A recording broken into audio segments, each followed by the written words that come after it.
Are you living a stress-free life? Feeling well-rested? Have it all together? If yes, you should join me on the podcast to share how you navigate the mind game and level up your life.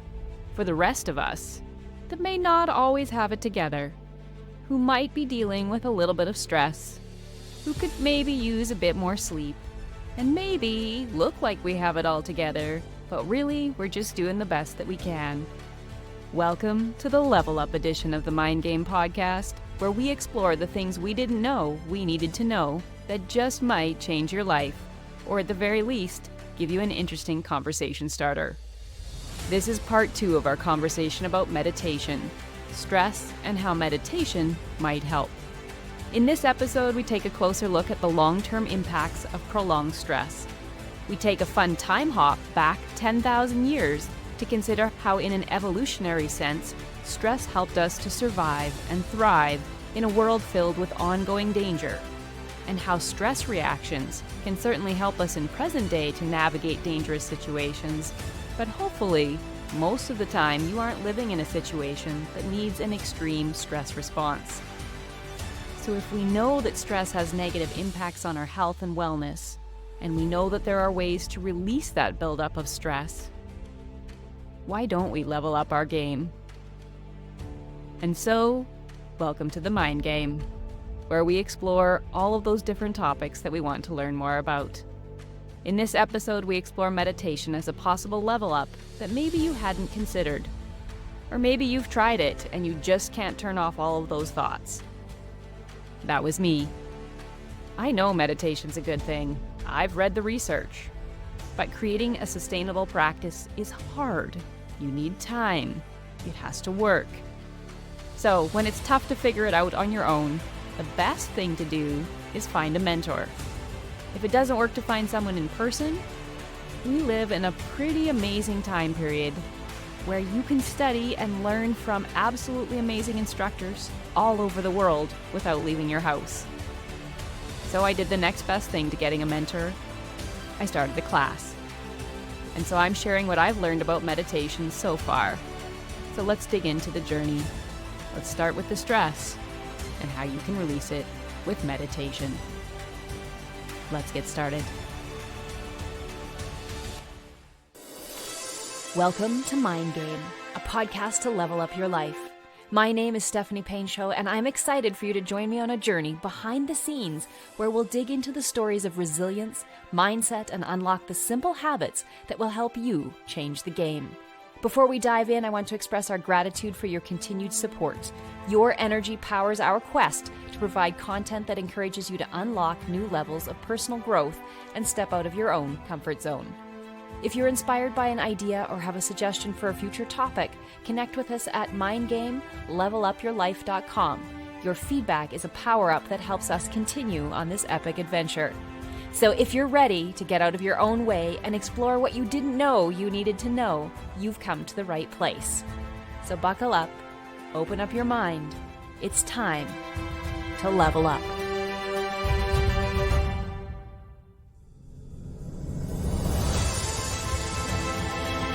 So when I took a look at what does stress do to the body, and we're talking about prolonged stress where it's releasing cortisol and adrenaline within your body, and it's putting you into a state where all of your energy is redirected to trying to make sure that you survive. And we're going to hop back 10,000 years, just a short time hop in a little bit to talk to you a little bit about why that was a benefit 10,000 years ago and it's not today. So what are the top 5 ways that we are being impacted by stress in 2024? According to a variety of studies, and this one comes from the American Psychological Association, the National Institute of Mental Health, and Harvard Health as well, the top 5 things stress contributes to is mental health disorders. So depression and anxiety have been linked to chronic stress as a significant risk factor for them. Post-traumatic stress syndrome also comes from prolonged stress exposure.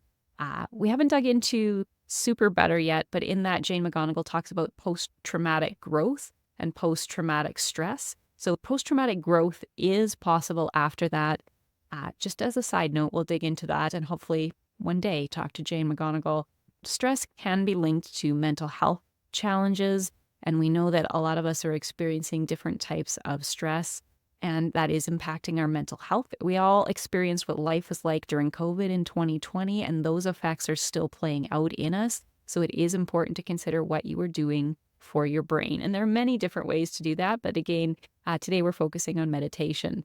So physical health issues are another impact of stress, and that could be cardiovascular disease. It could be gastrointestinal problems. I have ulcerative colitis, and what I find helps is exercise helps. I find with high stress, the colitis tends to come back. So I'm always looking for how I can eat better, how I can use exercise to help support my health, and how could I help my mental health, and how could that potentially help my gastrointestinal challenges. So physical health issues. The third way is cognitive impairments. It impacts memory and your ability to concentrate. It also impacts over the long term, the structure of your brain. Remember, we said neurons that fire together, wire together. And if they don't fire together frequently, they will rewire some other way.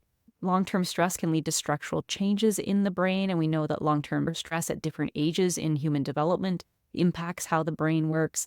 It also suppresses your immune system. So number 4 is that stress impacts your immune system.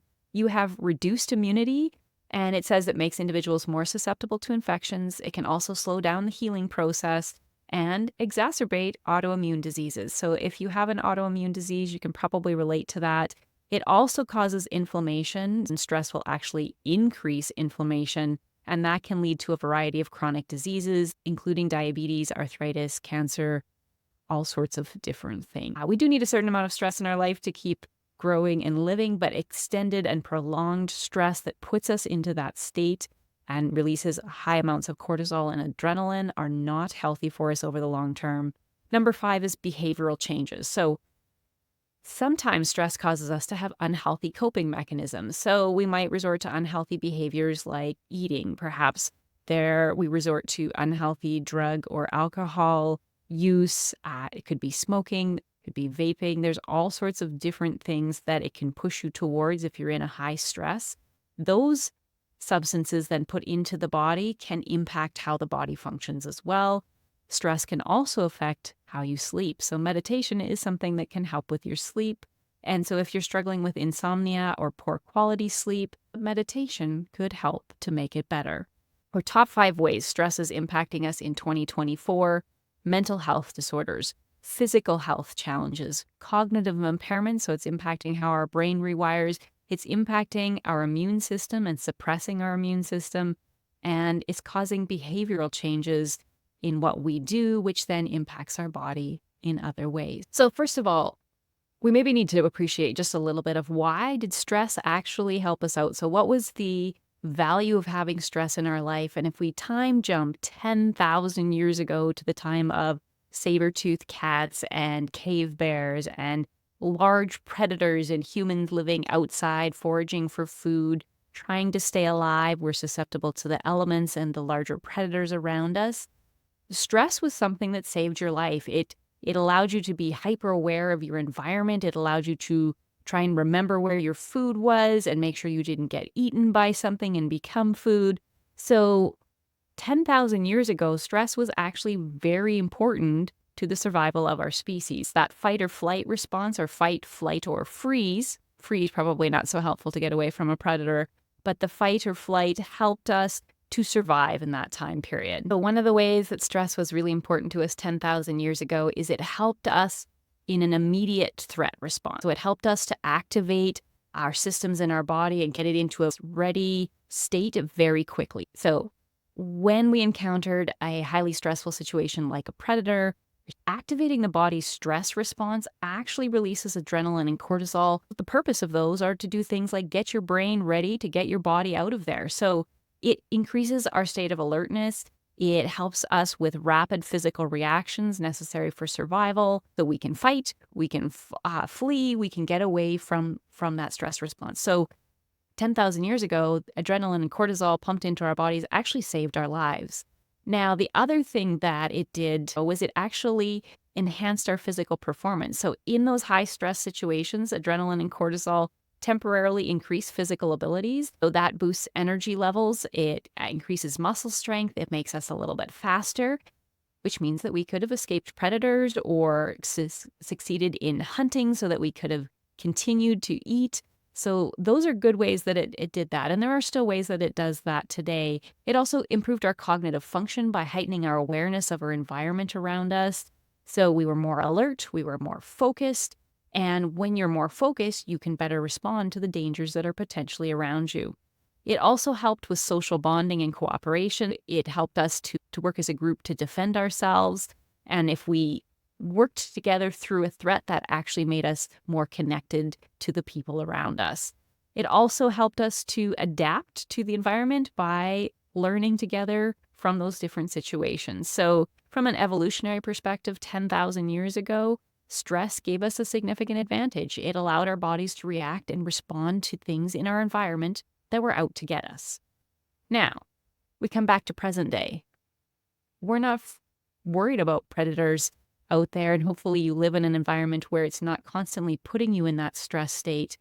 But when we go to work and when we experience stressful events, our body still responds with adrenaline and cortisol, which puts us into a stress state. And because we might be stressed about things at work or in our lives for an extended period of time, we keep pumping out those chemicals and it keeps us in that state. And that's where we run into those challenges with the stress that we talked about earlier. And so one of the things that Emily mentions in her training, and I did go and look it up because I found it really interesting, is that a stress response actually, because it's designed to get you away from predators, what it does, and Emily talked about this, is it actually secretes a large amount of acid into your stomach. So it stops digestion because digestion is rerouting energy to digest the food and it's trying to get us energy over the long term, but we need it in a stressful situation right away. So we increase the acid production in our stomach. That stops digestion so it can reroute the energy, but it actually sends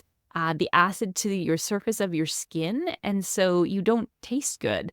So not only is it trying to give you more energy, 10,000 years ago, if your skin was more acidic and a predator bit you, you didn't taste as good, so it was trying to discourage the predator from trying to eat you. It also actually thickens the blood. And I looked this up. Cortisol can influence blood coagulation, making the blood more prone to clotting.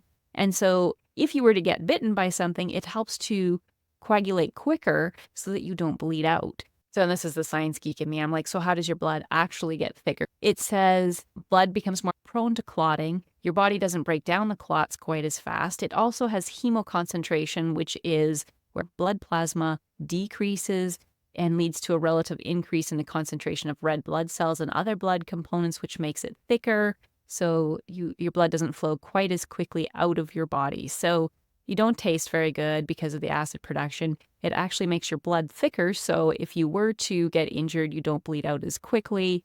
And it also impacts your immune system because both adrenaline and cortisol suppress the immune system. So when we think about stress, actually would kick you into that fight or flight response. It would make you faster. It gives you increased mental acuity. It gives you increased physical strength, and it sharpens everything that you're doing. And it helps you to get away from those situations. Now, cortisol, which is called the stress hormone, actually does good things in that situation. It helps you get out of trouble. But if you are chronically exposed to cortisol, that can lead to long-term health problems. So it gets you out of trouble now. The cost comes later. So stress has a upfront bonus with a long-term debt that you have to pay off. So we've talked about what are the benefits of meditation. We've talked about the stress and the long-term impacts of stress, how it was beneficial 10,000 years ago, and how now long-term chronic exposure to stress doesn't serve the same purpose and actually causes physical, mental, immune, and a variety of other challenges within the body and can link to other health issues. So when Emily Fletcher said that meditation is 5 times deeper than sleep and more restful and can help to heal your body, it made me really curious.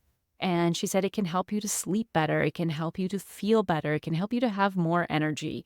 And if any of you can relate to this, it is June. And then when you work in education, June is the home stretch. We are almost there, but often that catches up with you. And right now, our family is in a state of looking at how we're going to renovate a new house and move there. So there's a lot of decisions and stress, exciting stress on top of what we're dealing with at work and what you're just dealing with in everyday life. And so what I wondered was if it's 5 times deeper than rest, if it can help to get more energy. And her podcast, I believe Emily's podcast is Why Isn't Everyone Doing This?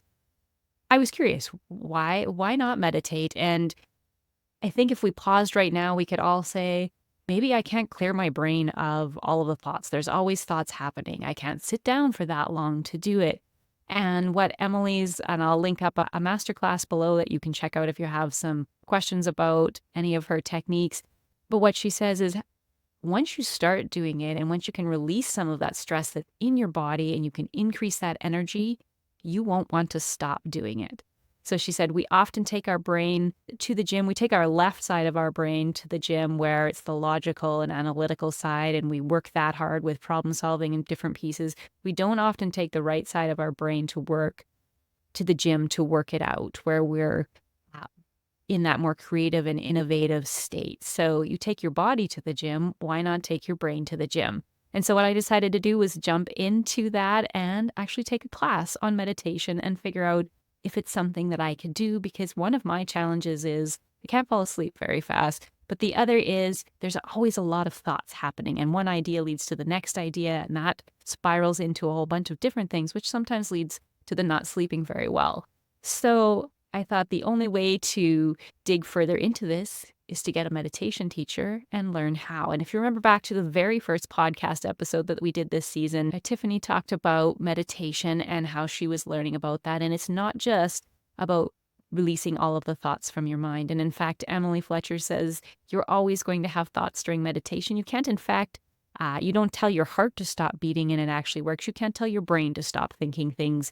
It's just part of who we are and how our bodies and our brains work. So in Ziva meditation, so what I have learned so far, and I'll tell you some of the effects of that. So what I've learned so far is she talks about 3 different parts of meditation. And just up front, she says meditation is not the absence of thoughts during that and sitting in that Zen state or that bliss field. It is the cycle between those different pieces. And she has techniques that help you to ground in that. And it is something that you can actually do. And she helps you build up to that. There's also a book that I'm reading that is by Emily Fletcher as well that I'll highlight in just a minute. But she talks about 3 key pieces. So she talks about mindfulness, meditation, and manifestation.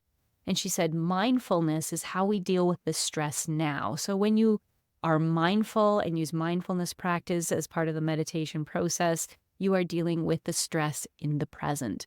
But over the years, we have accumulated a lot of stress. Maybe you live a very relaxed life and you haven't built up any stress, but she said likely if you're not releasing it through sleep, and we certainly do release stress through sleep, she said the challenge with that is we often don't have restful enough sleep to completely get rid of all the stress on a daily basis. So it slowly accumulates over time. You add in some bigger stressful events, and that stress over time starts to accumulate. We may have some health challenges for that. So mindfulness is dealing with the present. Meditation helps us to release the stress in the past. And manifestation helps us to create the future that we always wanted, that we maybe even didn't know that we wanted yet. And so the stage that I'm in the meditation training is she takes you through just the first few lessons. There are some breathing techniques that she uses to help get you ready for the meditation. We've talked about a number of different breathing techniques over the course of this season in the podcast.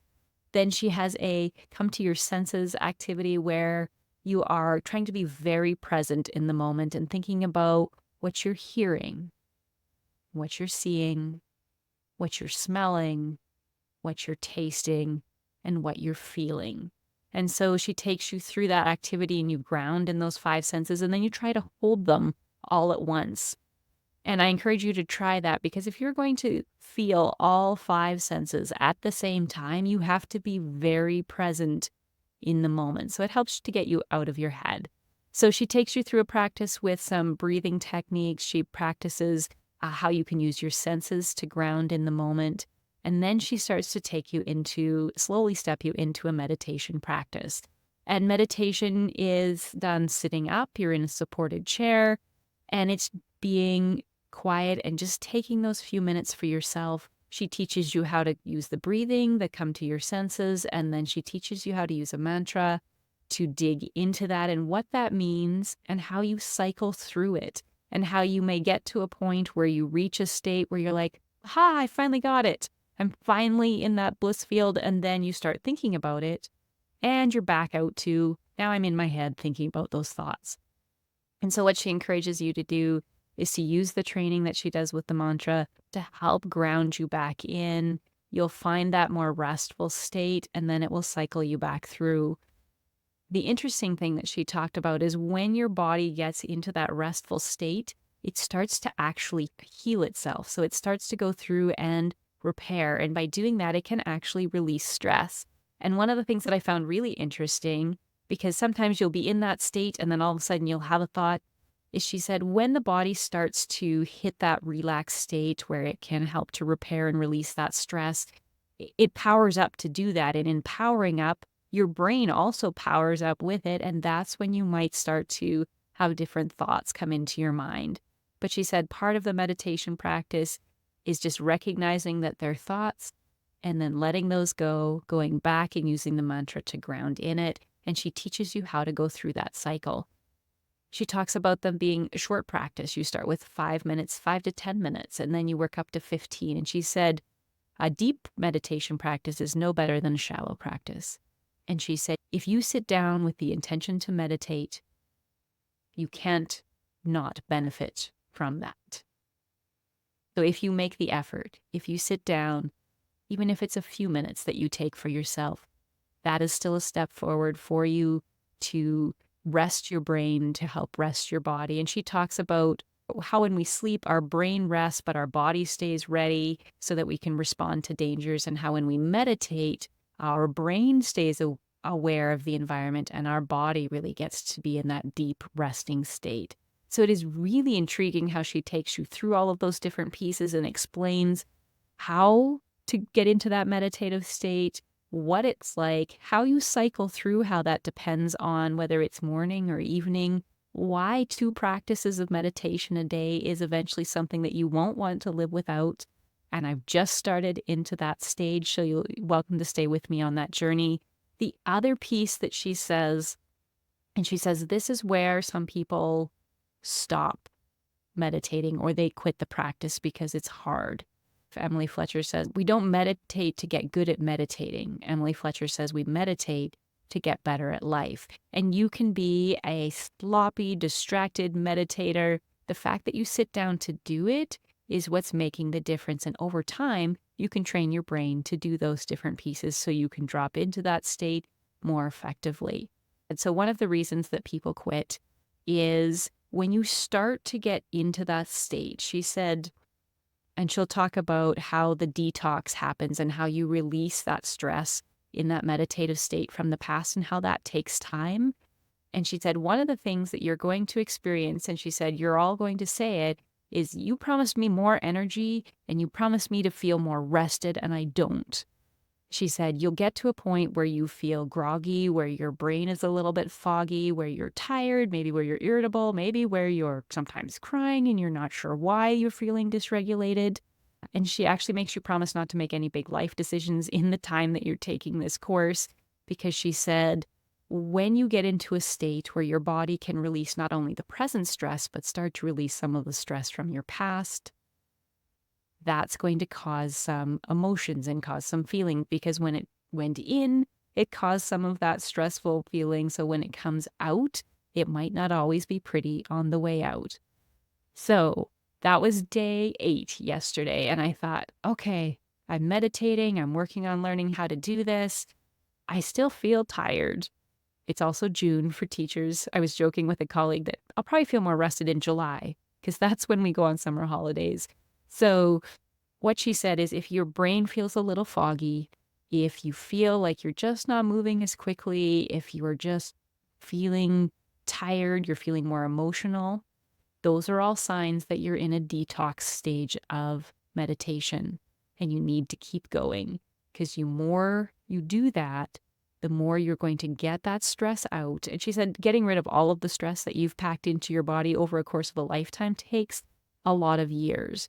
But every step that you take forward helps to release some of that stored up stress. So I'm definitely in the middle, releasing some of that stress, feeling tired right now, but continuing with the practice. So she recommends 15 minutes in the morning and 15 minutes in the evening.